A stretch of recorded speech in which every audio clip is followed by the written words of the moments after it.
Kamusta mga karelyebo? Magluluto tayo ngayon ng chicken inasal. Simulan na natin. Ito na yung dalawang hita natin. Ayan. Malinis na malinis yan. Wala yung bird flu.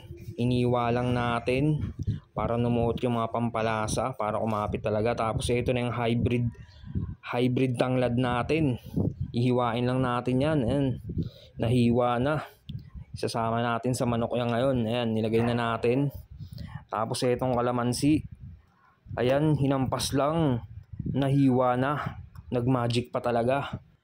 Tapos ayan, pipigain natin, piniga sa mga manok para yung yung lansa mawala. Tapos meron tayong 3 pirasong bawang. Ayan, kakayurin lang natin yan para umapit talaga yung ng bawang. Ayan, sige, kayod lang ng kayod. Tapos nilagyan na natin ng alikabok. Hinulog ng alikabok. Tapos naglagay na rin tayo ng toyo. Ayan. Tapos etong seasoning natin, nor liquid seasoning, nilagay na rin natin. Tapos naglagay tayo ng suka. Ayan.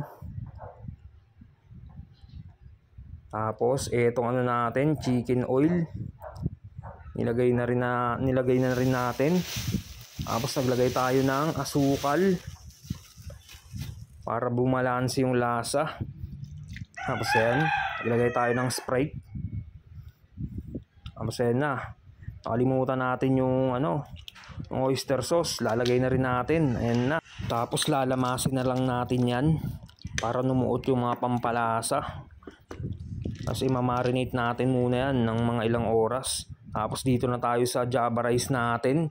Ito na yung pampakulay, turmeric powder.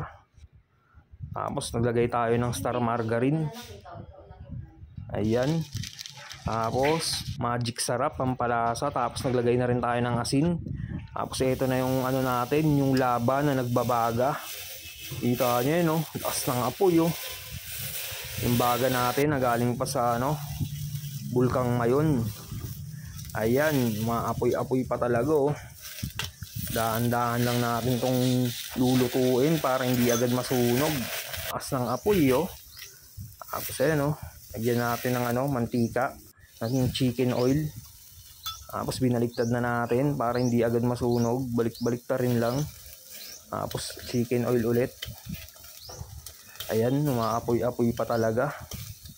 Solid yung apoy natin.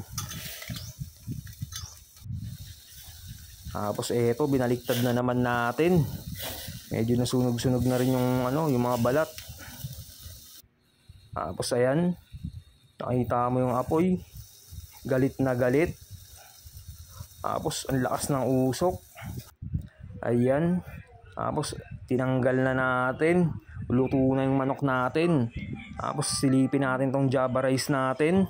Tapos ayan, meron pa talagang sabaw ng mang inasal, All right na, tapos na.